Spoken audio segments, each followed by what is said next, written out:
ये बात आप जरूर स्वीकार करें कि सोते समय आपको बहुत सावधान रहना है। और प्रायः गलती सोते समय करते हैं उपासक की, कोई प्रपंच की बात याद करते हुए या मोबाइल देखते हुए या कोई गंदी चेष्टाओं का आपकी रात बेकार चली जाएगी।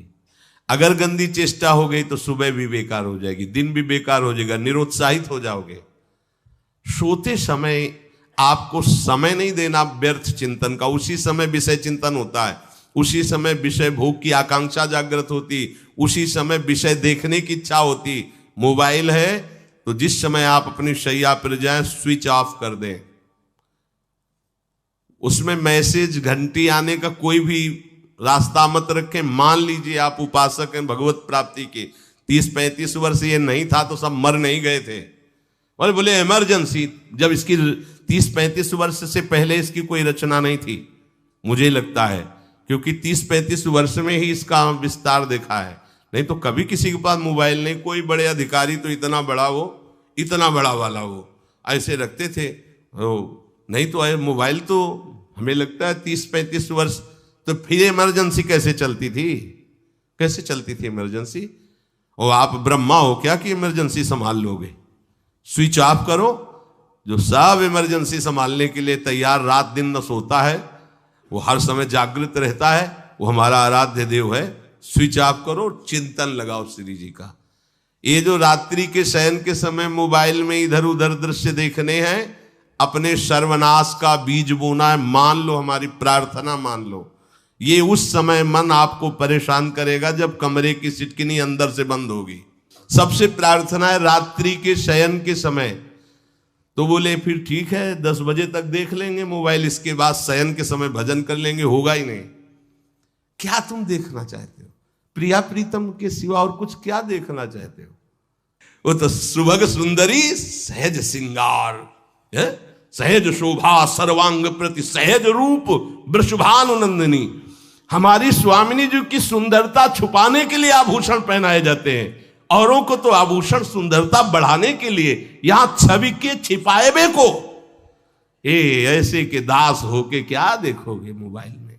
क्या देखना चाहते हो? वासना की क्रीड़ा, और तुम उस क्रीड़ा को देखना चाहते हो? परमार्थ के पथिक हो। देखना है तो प्रभु को देखने की वृत्ति रखो, अन्यथा मूंद लो आंखें। प्यारे, महान फल प्राप्त करोगे। सबसे प्रार्थना है एकांत में मोबाइल रूपी दुश्मन से बचो। क्योंकि जब आप गंदी बात कहीं देखोगे तो आपके अंदर वैसे ही चिंतन बनेगा, वो ऐसे ही लगेगा मैं भी ऐसा करूं, मैं भी ऐसा भोगूं, मैं भी ऐसा देखूं। मान लीजिए आप, जब हमारे शास्त्र कहते हैं कि पशु पक्षियों के मैथुन को भी नहीं देखना है, अगर ऐसा एक बार दृष्टि पड़े तो मानसिक प्रणाम करके दोबारा दृष्टि ना देना। और आप मोबाइल में ऐसी चेष्टाएं देखोगे, कैसे आप भगवत भजन करोगे? कैसे भगवत प्राप्ति का उद्देश्य रख पाओगे? ये कलयुग की बहुत महीन चाल है कि उसके बिना काम नहीं चलेगा और हम तुम्हें काम से युक्त कर देंगे। इसके बिना काम चलेगा नहीं, तुमको रखना पड़ेगा। और जब तुम इसे रखोगे तो हम काम अपना कर लेंगे। कलयुग ने कहा हम अपनी व्यवस्था बना लेंगे। यहां कह रहे जब आप नींद में जा रहे हैं तो बिल्कुल मानो मृत्यु शैया पे जा रहे हैं। आपको उस समय नाम जप में बहुत ध्यान देना है, कहीं मन बहक ना जाए। तो क्या होगा, 5-6 घंटे जो आप लेटोगे ना, वो भी भजन हो जाएगा। हमारा जो सततम योमाम स्मरति नित्यशा है ना, ये पूरा हो जाएगा। नहीं, उस समय हम सो जाएंगे तो हमारा 6 घंटे का वियोग हो गया, 6 घंटे भजन रुक जाएगा। और ये 100% पक्की बात अनुभव की कहते हैं। यदि सोते हुए भजन करोगे तो जगते, कई बार तो पकड़ा है कि अगर आधे पद में बेशुद्ध हो गए तो वो पद पूरा जगते ही शुरू हो गया है। मतलब बीच में स्थिति भागवती की रही। जैसे बेहोश करते समय हमने कहा था जब ऑपरेशन के हमें बता देना, तो उनका बाबा अब इंजेक्शन लगाने वाले हैं तो वो 1 मिनट हमें केवल दीजिए, अपनी चित्तवृत्ति। तो जब होश आया तो वही पहले चिंतन चल रहा था, वही चिंतन। जैसे सोने के समय बेहोश हुए तो जगने के समय वही चिंतन, ऐसे ही इंजेक्शन से जब बेहोश हुए और जब होश आया तो वही चिंतन चल। बहुत बड़ा चमत्कार अभ्यास का है। नींद खुले तब से लेकर गाढ़ नींद आने तक स्मरण में कभी रुकना नहीं। और आपको एक छूट दे रहे हैं। कभी कभी क्या होता है कि एक मंत्र में, एक नाम में जैसे बहुत देर अभ्यास करते तो मन उबने लगता है। इसका स्वभाव है, यह अनुभव की बातें कहते हैं। इसका स्वभाव है नवम नवम, नहीं तो ये मतलब, तो इसको हम लोगों ने कैसे फंसाया है। जैसे गुरु मंत्र जप रहे, अब 2-3 घंटे लगातार गुरु मंत्र जप, अब इसको उबन बढ़ी, अब ये छोड़ रहा है बीच बीच में, पता चलता है छोड़ना चाहता है, छोड़ रहा है, तुरंत इसको नाम में फंसाया। अब थोड़ी देर नाम में चला, फिर उब रहा है, बहुत विचित्र है ये, अब उसको फंसा दिया। उस पीछे की बात अभ्यास के समय, नमामि शमीशान निर्वाण रूपम विभुम व्यापकम ब्रह्मवेद स्वरूपम। चिंतन, पदगान कर रहे, ये भगवान शिव पदगान कर रहे हैं, और उसका चिंतन, निर्वाण रूपम विभुम व्यापकम ब्रह्मवेद स्वरूपम। अब अपने यहां अवसर है, सुंदर सुंदर कोई पद गुरु मंत्र जब करते हुए मन जब उबने लगे, राधा वल्लभ श्री हरिवंश, राधा वल्लभ श्री हरिवंश, राधा वल्लभ श्री हरिवंश, इसमें भी उबने लगे, शुरू कर, जोई जोई प्यारो करे सोई मोही भावे, भावे मोही जोई, इसमें भी उबने लगे। सुधा निधि का कोई एक लाइन ले लो, ब्रह्मेश्वरादि सुदुरूह पदारविंद श्रीमत् पराग परमाद्भुत वैभव, ब्रह्मेश्वरादि सुदुरूह छोड़ना नहीं है, तू भाग में नवम नवम दे रहा हूं, नवम नवम। इसको फंसाने के लिए आपके पास अस्त्र हो, जैसे यहां चाकू, यहां पिस्तौल, तलवार, ये वो सब बिल्कुल वीर सजा रहता है, ऐसे ही अपने लोग सजे रहते। छोटा राधा, अब एकदम चिपक गया है आके, तो कैसे मारे, तो छोटी चाकू है ना वैसे, राधा राधा राधा, थोड़ा दूरी राधा वल्लभ श्री हरिवंश, थोड़ा और दूरी गुरु मंत्र, बड़े बड़े अस्त्र अपने पास रख ले, बहुत भाग रहा है तो फंसा दिया। प्रथम यथावति प्रणव श्री, अब लग पूरा पदगा, पूरा पदगा उसमें लग, प्रथम यथामति प्रणव। भोजन पाते समय ऐसा अभ्यास किया है, 1 घंटा के पहले भोजन नहीं होता, चाहे 2 रोटी पाना हो, समय लगता है भोजन, आराम, एक एक नाम, एक एक, कुछ भी हल्ला मचाओ, कोई फर्क नहीं पड़ेगा, अपना चलेगा। अभ्यास स्नान के समय, भोजन के समय, किसी क्रिया के करते समय, किसी से बात करते समय, सोते समय, ये विशेष स्थान जहां में सावधान रहना है। यहां भजन छूटता है, ध्यान देना, यही भजन छूटता है। चलते समय, क्रियावान होते समय, प्रसाद पाते समय, या किसी से बतराते समय, ये सब भजन के छूटने के स्थान है, और यहीं पकड़ना है भजन को। जब आपको बिल्कुल न लगे तो मानसिक सब बंद कर दो और गुनगुनाने लगो, जो धुनी आपको अच्छी लगे उसी में नाम, कोई नाम लेके, संसार का चिंतन न होने पावे, चाहे जो कुछ तुम जहां तुम्हारा मन आवे, गंगावरी गोदावरी, कुछ भी, भागवतिक चिंतन के सिवा संसार के चिंतन न होने पाए। पहले ऐसे अनन्य बनो, फिर बाद में अनन्यता आती, रसना कटो जो अनरट। हाँ भी विषय चिंतन कर रहे हैं, प्रपंच कर रहे हैं, बोले रसना कटो जो अनरटो, और नहीं बोल सकते, प्रपंच बोलेंगे बस, रसना कटो, ये शब्द वहां नहीं आते।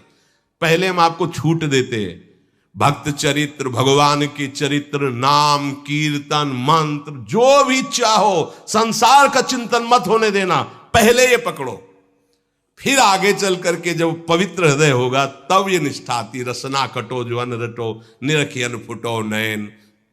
मान लो संसार का चिंतन नहीं करने देना है इसको, आप जैसे बने वैसे करो भागवतिक चिंतन, कोई नाम ले लो, कोई मंत्र ले लो, तुम्हें जो प्रिय लगे, हम छूट देते हैं।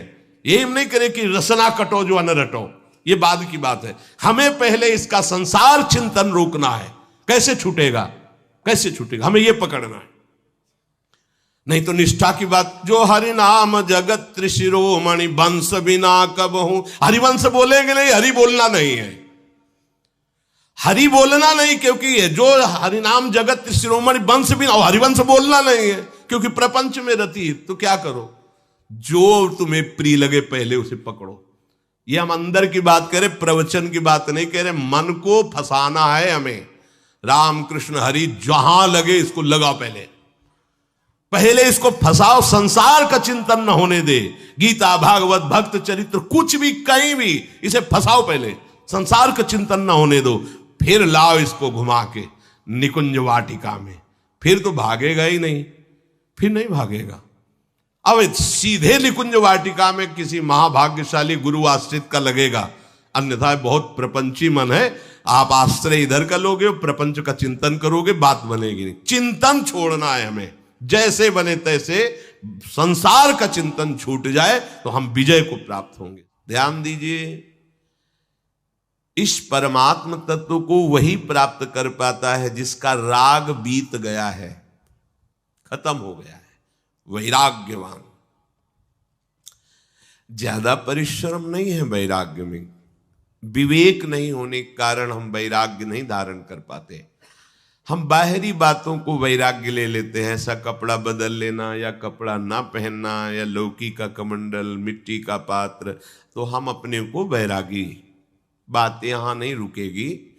वैराग्य का इतना ही मतलब नहीं, ये भी एक बाह्य अंग है वैराग्य का, पर वैराग्य का सच्चा स्वरूप है वीतरागा।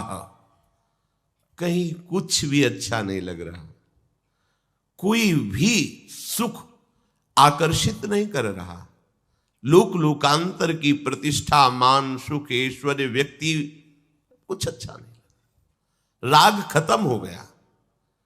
ऐसा उस अक्षर ब्रह्म को, अविनाशी तत्व को जान पाता है। जगते भयो फिरे बैरागी, जैसी हरिवंश प्रपंच बंच सब ये काल ब्याल को खायो। हालत यह है कि जैसे सांप ने मेढक को पकड़ रखा और मेढक सामने पतिंगा को, कीड़े को पकड़ना चाहता है। उसे यह पता नहीं कि मैं खुद किसी का कवल बन चुका हूं, वो एक झटके में मुझे अपने पेट में ले जाएगा। ऐसे ही हम सब हैं, काल के द्वारा ग्रसित है। काल ने हमें पकड़ रखा है, पर हम भोग भोगना चाहते हैं। हम नाना प्रकार की मान प्रतिष्ठा पाना चाहिए, ये पता नहीं एक झटके में हमारा अस्तित्व ही खत्म हो जाएगा। जिनके अंतःकरण में किसी भी व्यक्ति, वस्तु, स्थान, पद, प्रतिष्ठा का राग ही नहीं रह गया है, उसे कहते हैं वैराग्यवान। वीतरागाः, राग ही नहीं है। जिनका अंतःकरण निष्पाप निर्मल हो चुका है, जिनके हृदय में केवल भगवत प्राप्ति की उत्कट लालसा जागृत हो गई है, ऐसा साधन संपन्न उपासक परमात्म तत्व में प्रवेश पाता है।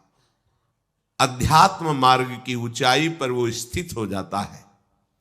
यदि छंतु ब्रह्मचर्यम चरंती, जिनकी इच्छा एकमात्र भगवत प्राप्ति की है, यदि छंतो, तो उनको क्या करना होगा? ब्रह्मचर्यम चरंती, ब्रह्मचर्य का पालन करना होगा। प्रत्येक इंद्रियों का निर्विषय हो जाना वास्तविक ब्रह्मचर्य है। केवल जनेंद्रिय से ही ब्रह्मचर्य को नहीं लेते।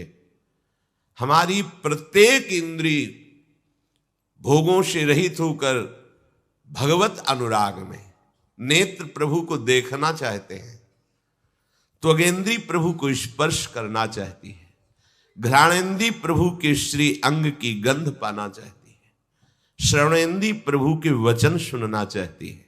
एक एक इंद्रिय अपने प्रभु में लग गई, अंतर्मुख हो गई, बाहर विषयों का त्याग हो गया। इसे ब्रह्मचर्य कहते हैं। पर प्रारंभिक ब्रह्मचर्य में जनेंद्रिय का ब्रह्मचर्य अत्यंत आवश्यक है।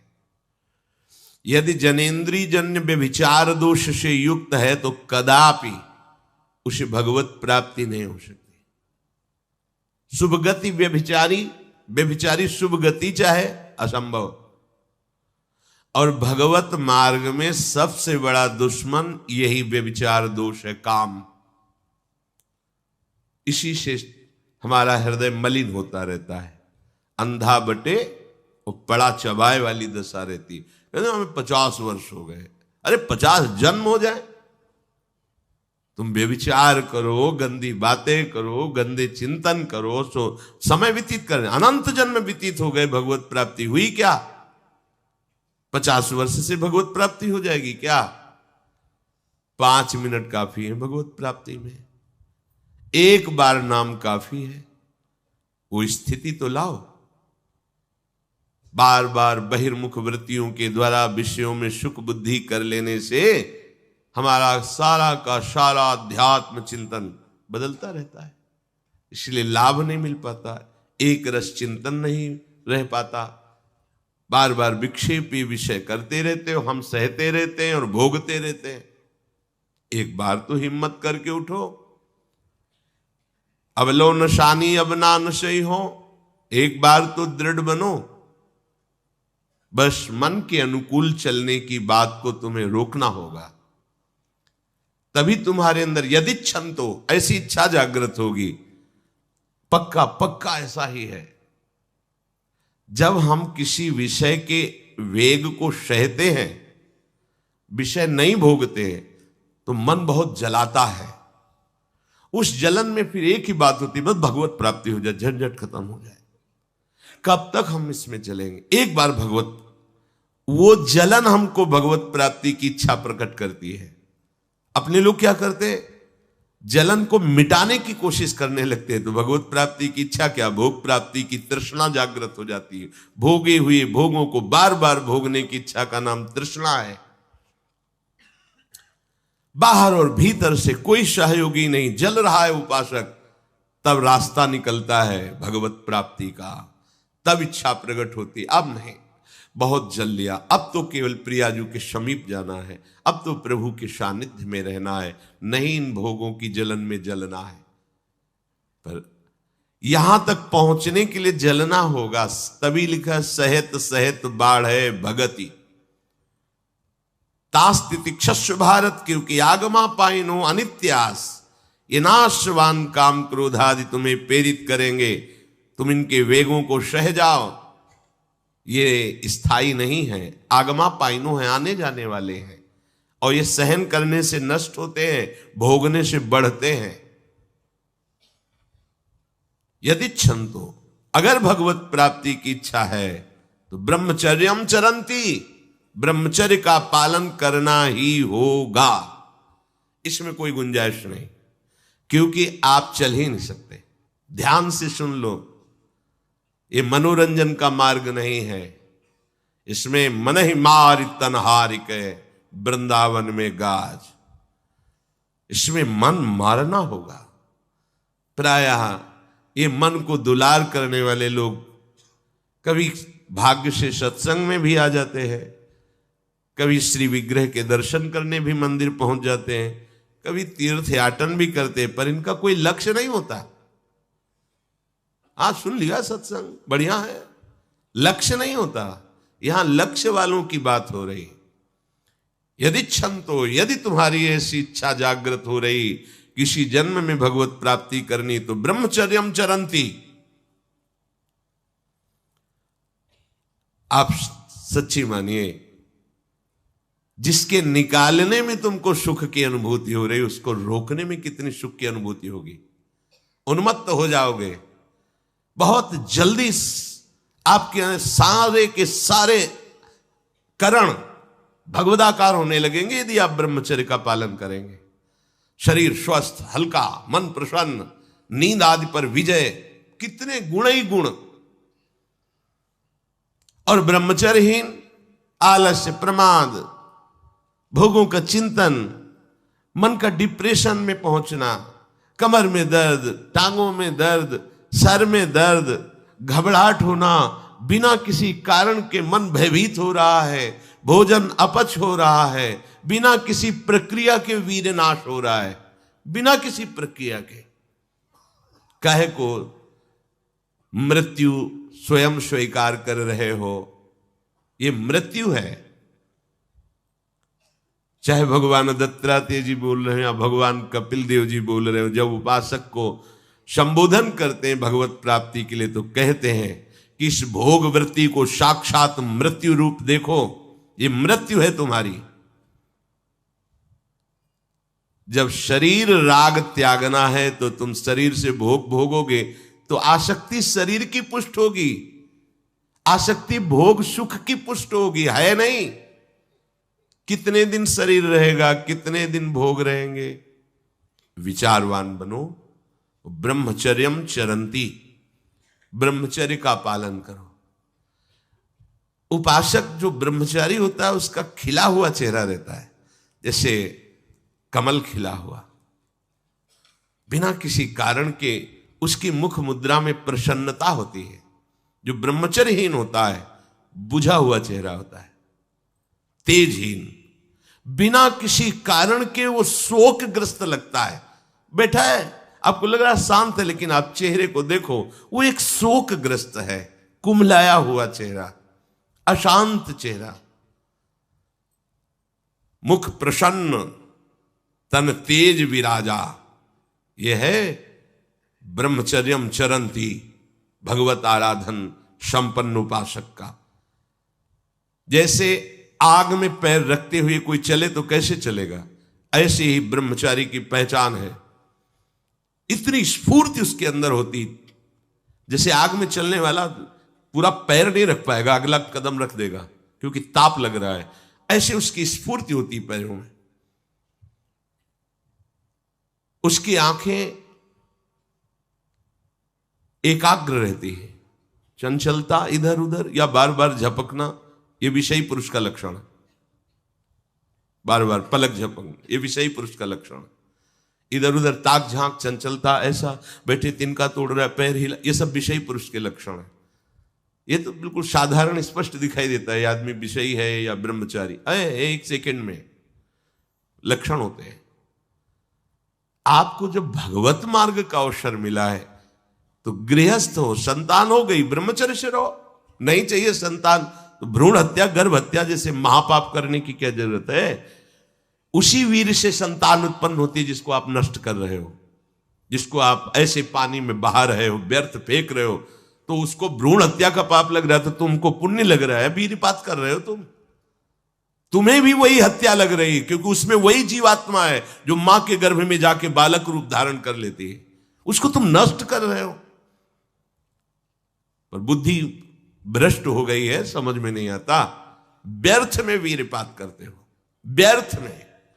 तुम्हारा भजन बनेगा, तुम अध्यात्म के योगी बनोगे, मजाक है अध्यात्म का मार्ग। होश में हो जाओ, ये मन के दुलार को बंद करो। जब तक इच्छा ही नहीं भगवत प्राप्ति की, तो फिर तुम कैसे भगवत प्राप्ति कर पाओगे। भगवत प्राप्ति की इच्छा कैसे होगी जब तुम्हारी इस तरह से निंदनीय वृत्तियां हैं। इंद्रियों को दुलार कर रहे हो, मन को दुलार कर रहे हो, भगवत प्राप्ति चाहते हो, आचरण नीच और चाहते हो उच्च पदवी। सावधान हो जाओ।